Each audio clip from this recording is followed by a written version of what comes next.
नमस्कार दर्शक बंधु आपण मैंने आज तोरी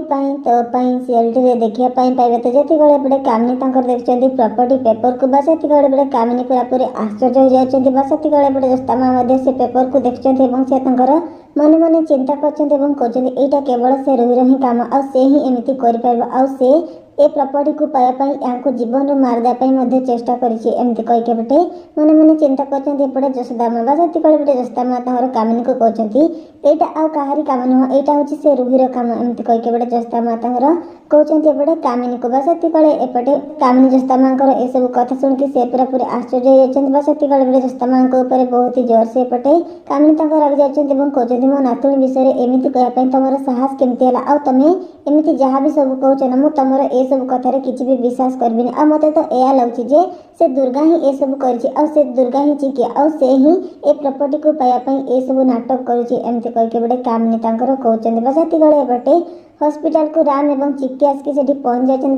एपटे कहते कामिनी को जेजेमा तुम एकदम भूल कौच आ चिक्की के भी संपत्ति क्या जीवन को नहीं पारे आमती कम तो जड़े ही कर से हूँ रुही आ जहाँ तुम नातुणी नातुणी कहीकि बहुत ही आदर रखीच एमती कहीके बड़े राम कामिनी को कहते बस ये बड़े कामिनी कहते राम तू एसब कौन कही जाऊ तो मन को जहाँ भी आसी तू से कही जाऊ एमती भी ए दुर्गा और जशोदा कथा को तू मानि नौ ना एमती कहीके बड़े कामिनी कहते बस ये एपटे चिक्की